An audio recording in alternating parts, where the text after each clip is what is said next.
have exited Discovery that I'm a free agent.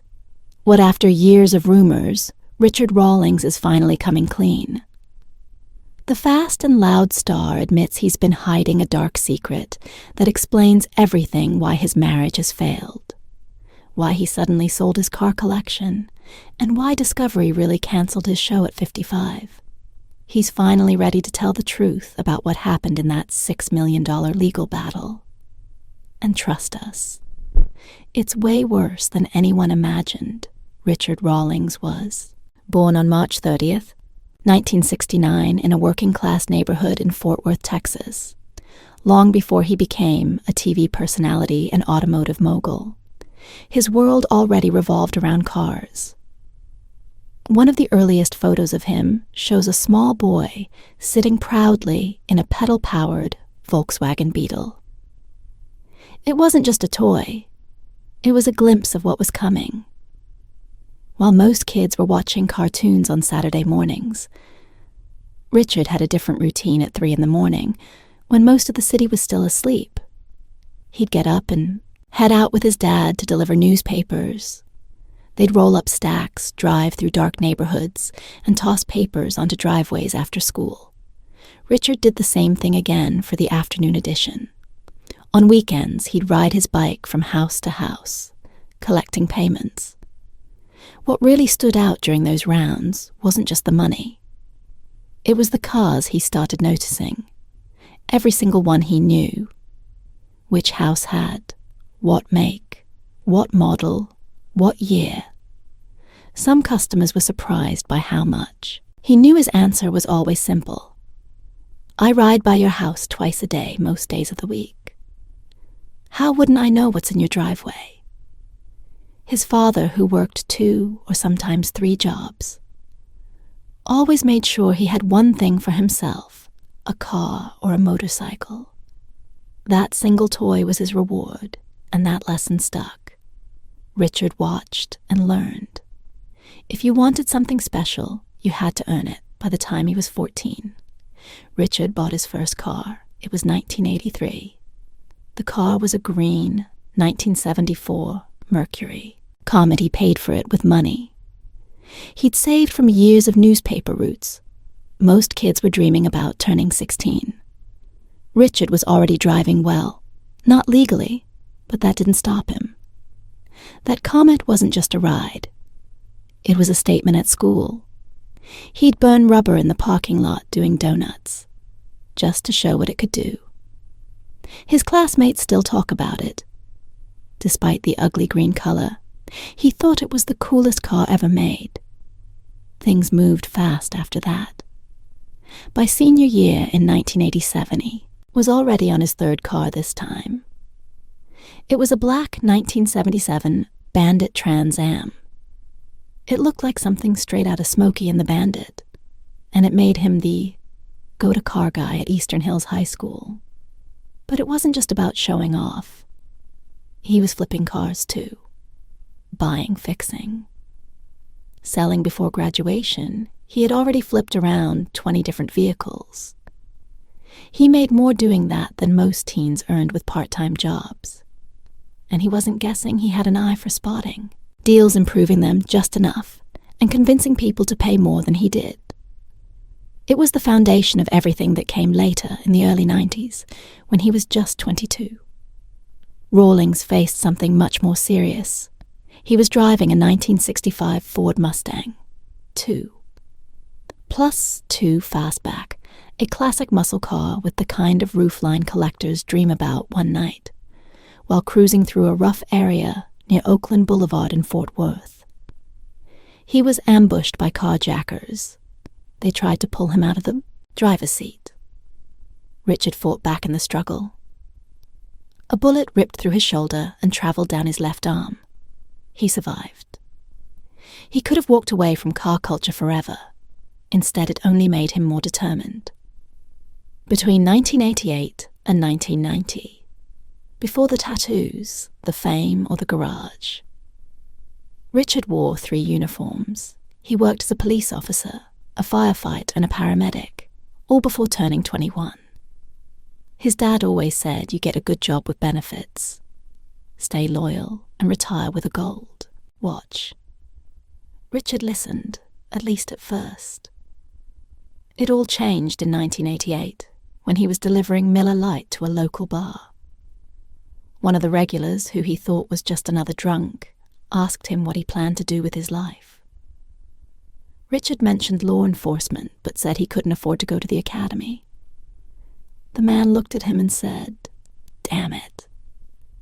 I'm the mayor of so-and-so, city within 17 days. Richard was enrolled at the North Texas Police Academy. He served in Alvarado as a cop. Then he became a firefighter in Copeland. He wore multiple hats and learned how to stay calm when things fell apart. Those crisis management skills would later help him in business. But by 25, he needed a change. He sold everything he owned and bought a Jeep. He took off for California, hoping to start something new. Back then he was clean-cut, no tattoos, no piercings. 6 months later he came back to Texas, broke with tattoos, pierced ears, and no Jeep. It had been repossessed. He was sleeping on his sister's couch. That low point didn't break him. It focused him. He needed to start something of his own. And that's when he launched Lincoln Press in 1999. It was a printing and advertising company in Dallas. He had no background in printing, but he understood branding. He took out a $100,000 small business loan to get started within 5 years. Lincoln Press was booming. In 2004, he offered a Lamborghini Gallardo to the first client, who spent $1 million with the company. That stunt worked. The company kept growing. Eventually he sold it. That sale gave him the money he needed to chase his real dream cars, when Richard Rawlings launched Gas Monkey Garage in Dallas back in 2002. Things didn't exactly take off. The shop was small. It didn't even have running water or air conditioning. And it was built using money from the sale of his earlier business, Lincoln Press. It was a rough start. Rawlings had the passion, but not the resources. Still, he believed in what he was building, so he and his small team hit the road, traveling to car shows, trade events and rallies across the country, doing whatever it took to get the name Gas Monkey out there in May 2007. He and his friend Dennis Collins set out to break one of the most legendary records in car culture. The Cannonball Run, the original record set in 1979, stood at 32 hours and 51 minutes. That was the time it took to drive coast to coast from New York City to Los Angeles, with nothing but speed.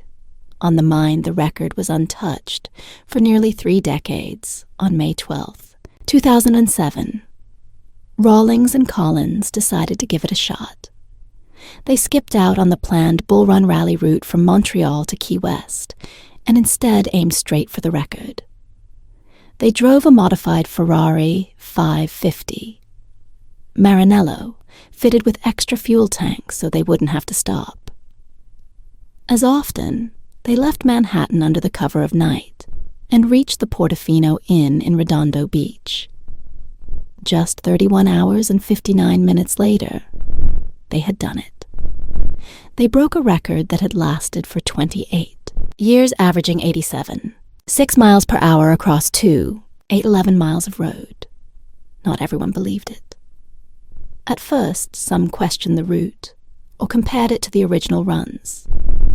But even with the controversy, the feat stood out. It was bold, it was dangerous, and it was real enough to earn Rawlings a personal nod from Jay Leno.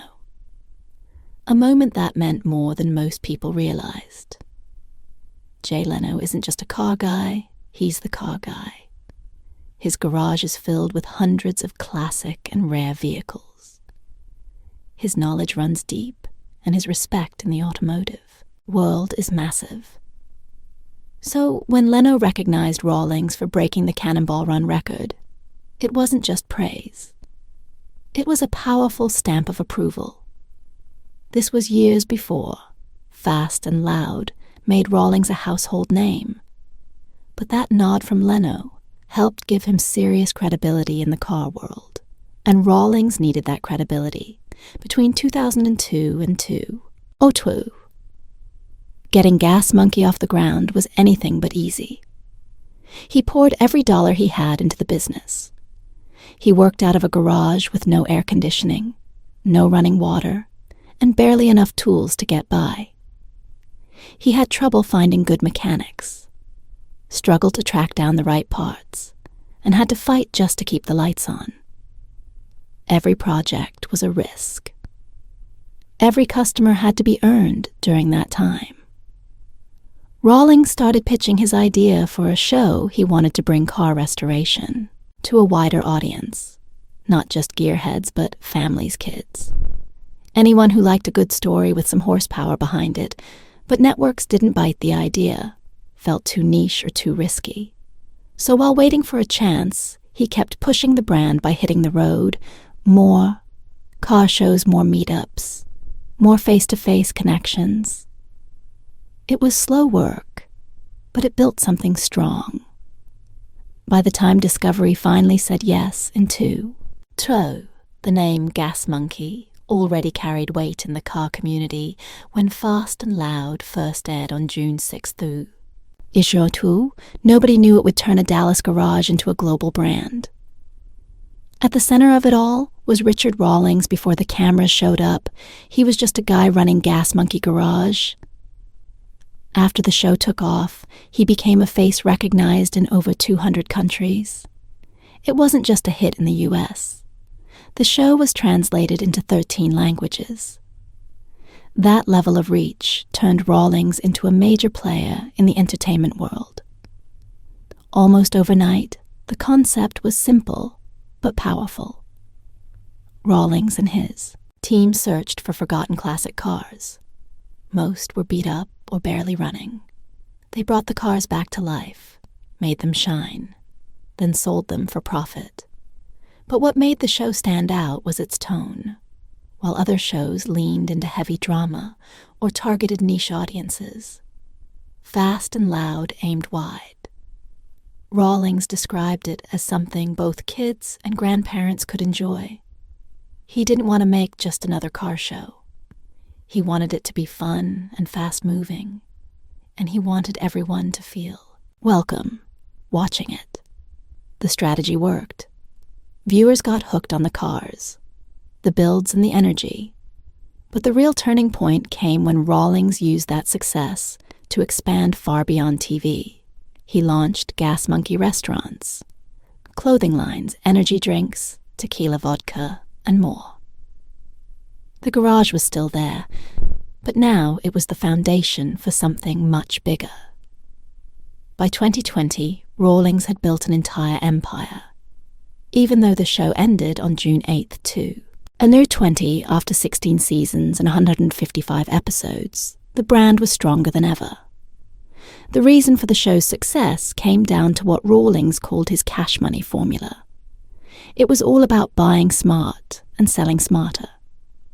He would travel across the country, find classic cars, in rough shape, then use hard negotiation and quick cash to close deals.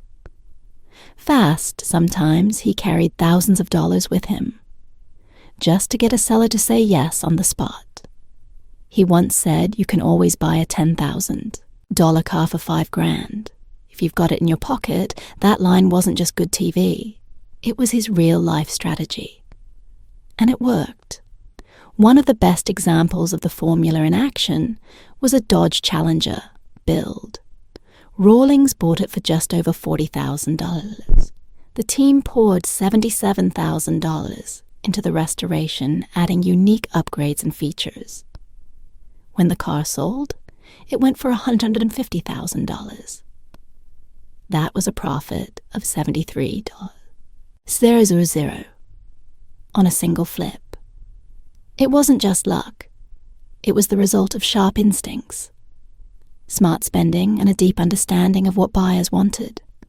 What also set Fast and Loud apart was Rawlings's willingness to take risks. He often bought vehicles most people wouldn't touch. Rust buckets framed damaged cars that looked like they'd been forgotten for decades. Even his own team sometimes questioned his decisions. But Rawlings could see potential that others missed. One time he bought a supercar for 400 €. It had serious mechanical issues after a failure with the previous owner. Still, Gas Monkey Garage turned it around. After the rebuild, the car sold for a major profit. That kind of high-stakes gamble became part of the show's identity. These rusted-out cars weren't just about money. They brought drama and depth to the show. Each car had a story. Each restoration had problems to solve. Viewers got to see how much time, money, and effort went into the transformations. Some builds didn't go as planned, some took longer than expected. Not every car made a profit, but that was part of the appeal. It showed the risk behind the reward and gave people a real look at the business side of car restoration. Over time, Fast and Loud became one of Discovery Channel's most successful reality shows. It ran from June 1912 to June 2nd. 20, that's 8 full years of builds, flips, and wild road trips by season 4. The show had hit its stride. That season brought in tight deadlines, unexpected problems, and last-minute repairs that added tension. Viewers never knew if the team would finish a car on time, or if the deal would fall through. That mix of pressure and payoff kept people watching. But in 2020, Rawlings made a big decision on the Joe Rogan Experience. He revealed that he had ended his partnership with Discovery. The reason came down to control. He wanted more creative freedom and didn't want to be locked into contracts that limited what he could do next. Leaving the network was a risk, but it also opened new doors. Since then, Rawlings has continued to build his brand through YouTube, new media projects, and the ongoing success of Gas Monkey Garage. Richard Rawlings had already built a name for himself in the automotive world. But in 2013, he decided to take his brand beyond cars and engines. That year, in September, he launched the first Gas Monkey Bar and Grill in Northwest Dallas. It was built on the site of the old Firewater Bar and Grill and covered 19,000 square feet. It wasn't just a restaurant, it was part music venue, part bar, and all attitude. The place could hold up to 200 people, and Rawlings made sure to bring in real experience to run it. He hired Alex Mendoza, who had managed the House of Blues in Las Vegas, to lead the operation as general manager. David Hollister came in as the culinary manager to shape the food side of things. The venue didn't just open quietly either. 2 days before the official launch, the American rock band Old 97s played the very first live show. There the place had style and energy right from the start. By March 2nd, Old 14 Rawlings was ready to go bigger. He opened a second Gas Monkey Bar and Grill, this time at Dallas-Fort Worth International Airport in Terminal D. It was a smart move.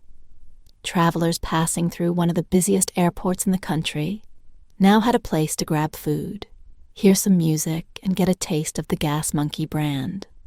Rawlings even spoke about wanting a third location outside the Dallas-Fort Worth area. He wasn't just experimenting. He was building something the bar and grill became, more than a restaurant. It turned into a hotspot where car culture music and nightlife came together. Later that same year, in October,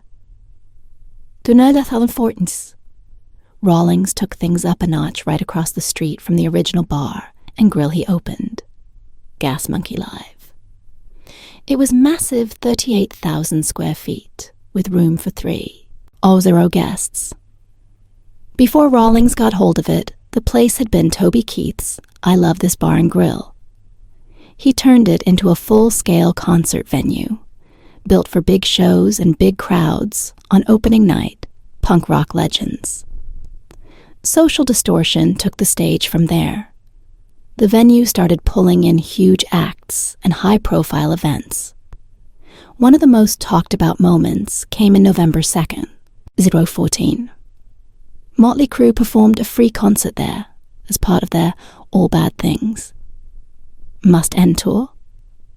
The event was called Dodge Rock's Gas Monkey, and it wasn't open to everyone. Only Dodge vehicle owners were allowed in. The event wasn't just a concert. It was also a showcase for Dodge's newest models, including the Charger SRT Hellcat and the Challenger SRT Hellcat. The entire night brought together speed, sound, and spectacle. Gas Monkey Live also hosted private events, VIP parties, and corporate functions. It had green rooms and flexible spaces that made it easy to use for more than just music. Even with all the success, the venue hit hard times by May 2020. Gas Monkey Live closed its doors. Financial pressure from the COVID-19 pandemic made it impossible to keep going. The closure marked the end of a bold chapter for Rawlings. Push into live entertainment, but it didn't slow down his ambition back in 2014. The same year, Gas Monkey Live opened. Rawlings became the national spokesperson for Dodge. His face was suddenly everywhere. Commercials showed him behind the wheel, talking up Dodge performance and style. He was a familiar figure from Fast and Loud, and now he was helping Dodge sell cars across the country. One of the most memorable parts of this partnership was the Dodge Rocks Gas Monkey concert. At his own venue, it was the perfect crossover. His love for cars, his music space, and a high-profile brand all coming together in one night. The deal helped Dodge connect with car fans while giving Rawlings a national spotlight. His influence in the auto world kept growing. Then in 2019, he made another move, this time into energy drinks. But instead of building a company from scratch, he licensed the Gas Monkey brand. That way, he kept control of the image without taking on the costs of production. It was a smart decision. Gas Monkey Energy launched with 2 flavors, regular and light. The branding leaned into speed, power, and excitement. The same energy Rawlings brought to everything he did by January 2nd. 2025. The brand added a 3rd flavor called Tropical. It had a mix of mango, passion fruit, pineapple, lemon, and honey. It also kept away from high fructose corn syrup and artificial additives. The drink fit well with the lifestyle. Rawlings promoted bold, fast, and clean. The energy drinks were sold at convenience stores and online. They also appeared at major motorsports events like the Indianapolis 500 and NHRA races. Richard Rawlings has always lived life in the fast lane. But while his career took off with roaring engines and TV fame, his personal life followed a bumpier road long before Fast and Loud. And Gas Monkey Garage turned him into a celebrity. Richard got married for the first time. It was 1993. He was still trying to find his place in the automotive world. His first wife, Karen K. Grams, came into his life. During those early uncertain days, the two got married that year. But the relationship didn't last by 1994. They were divorced. The marriage had lasted less than a year. There was no fame. Yet. No fan base, no spotlight. Just a young man chasing a dream and a marriage that ended before it really began. Not much is known about Karen. She stayed out of the public eye. And their brief time together was never part of the headlines. But that first divorce was the start of a pattern. It showed how hard it was for Rawlings to balance ambition and personal life. The pressure to build something big came at a cost, and that cost kept showing up, especially in the years that followed. In 1999, he tried again, this time with Suzanne Marie. Muriel, they got married in Las Vegas. right as Rawlings was starting to make progress with Gas Monkey Garage. Things were beginning to work out professionally, but personally, the strain was still there. His business was growing fast. He was traveling often after 10 years. The relationship hit a breaking point in 2009. They divorced for most people. That might have been the end. But Richard and Suzanne had a complicated bond. In 2015, 6 years after the split, they got back together. They were in Cabo San Lucas, Mexico, and decided to give marriage another shot. It seemed hopeful, a second chance, after years of growing and changing. But it didn't last by March. 2019, Rawlings went public again, this time on Twitter, announcing that he and Suzanne were separating. He posted the message on March 11th, 2019. It was unusual but direct. He said that media outlets like TMZ were already reporting on it, so he wanted to be the one to tell his fans. He explained that the decision was mutual. He and Suzanne still cared for each other. But after more than 20 years of being on and off, they had reached the end. That second divorce moved quickly. Suzanne walked away with a financial settlement. Rawlings paid her $300. On des zero. In 2 parts, she also kept her Mercedes SL 450 Roadster. Despite everything, Richard spoke kindly about their time together. He said they had shared something real, even if it didn't last 2 marriages, 2 divorces, the same person both times. It said a lot about how hard it was for him to make personal life and public life fit together. Then came Katerina Deason. Her name made headlines. For another reason, she had previously been married to Darwin Deason, a Texas billionaire who sold his company, Affiliated Computer Services, to Xerox for $6 billion. Katerina had spent years in that world. Private jets, super yachts like Apogee, and a lifestyle built around unimaginable wealth. But in 2019, her life changed. She and Richard started dating not long after his split from Suzanne. Things moved fast on August 17th, sunny 2019. Richard proposed at Tulum Resort in Mexico. He filled the beach with rose petals and posted on social media that he had found his soulmate. They got married on June 28th, 2020. In Key West, Florida, the ceremony was small. COVID-19 had forced them to cancel the big wedding they had planned in Greece. But the moment was still meaningful. Katerina had left one world behind and stepped into another, from a billionaire's wife to a reality TV star's partner. It was a big shift, but one that seemed to suit her in June 2nd. 2018, something unexpected hit the custom car world. Gas Monkey Bar and Grill. A popular spot in Dallas filed a $6 million defamation lawsuit against its own founder, Richard Rawlings. It shocked fans and followers of the Gas Monkey brand. The lawsuit accused Rawlings of trying to break away from his business partners through what they called deliberate and deceitful attempts to avoid his contracts.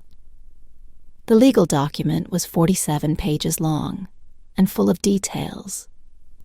It described how the relationship had started falling apart as early as May 2013.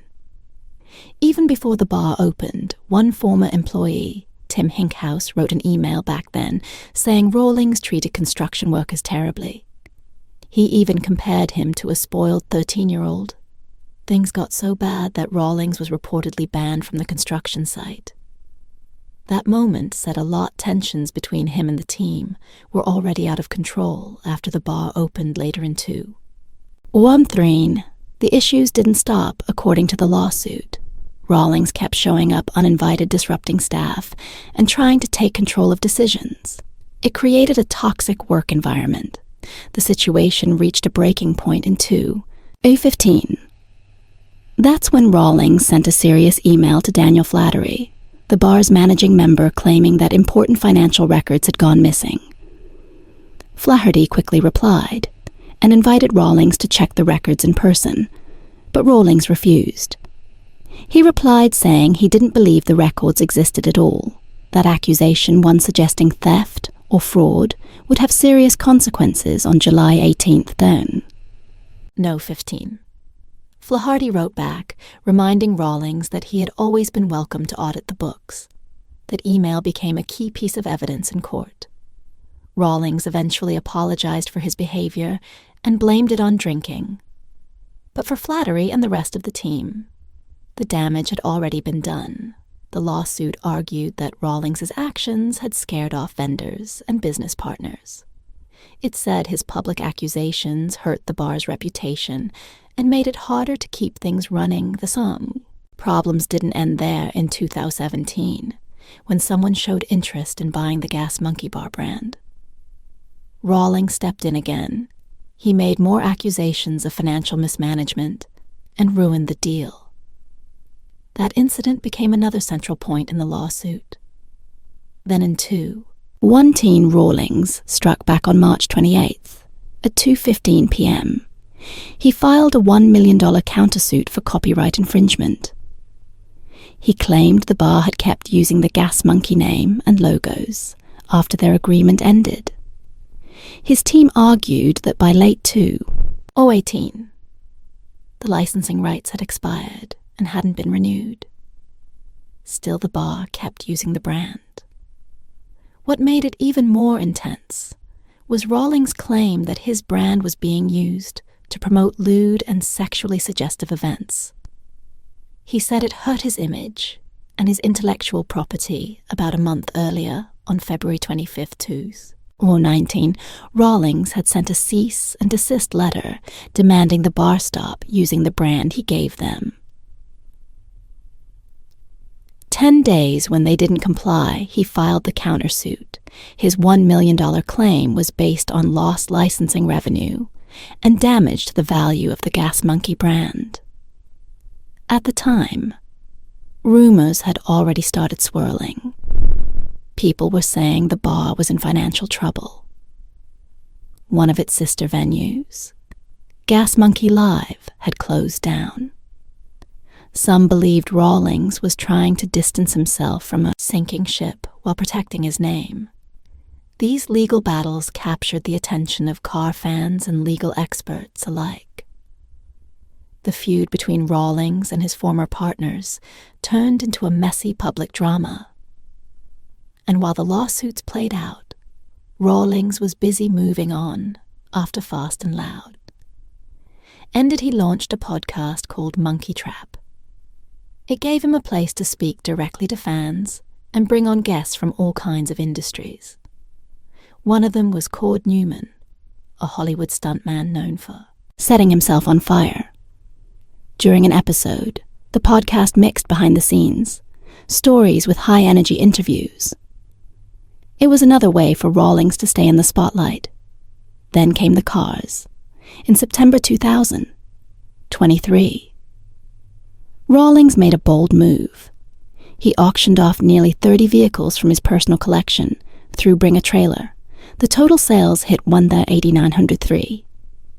The lineup included a 1962 Chevy Corvette that sold for $60,000, a 1965 Ford Mustang Fastback K Code that went for $75, and a rare 1993 Toyota Supra that brought in $121,000. That Supra was the top earner of the auction. Rawlings explained his decision as a shift in focus. He wanted to move away from what he called beer budget cars and start collecting high-end European models. At the same time, he auctioned off a Gas Monkey garage experience for charity. It raised $16, $500 for the Gas Monkey Foundation with cash in hand, and space cleared out. Rawlings started rebuilding his collection. He announced plans to focus on Ferraris, Lamborghinis, and vintage European cars. He was especially drawn to models from the 1970s and 1980s. One highlight came during a trip to Ireland, where he bought 5 Ferrari Testarossas. One of them had been converted into an electric vehicle and turned heads at SEMA 2023. By early 2024, Rawlings had already reinvested over $1 million into his new direction. He wasn't just changing what he drove. He was reinventing himself from a messy lawsuit to a high-end collection of Ferraris. His story keeps evolving, whether you admire him or criticize him. There's no denying. Richard Rawlings knows how to stay in the spotlight.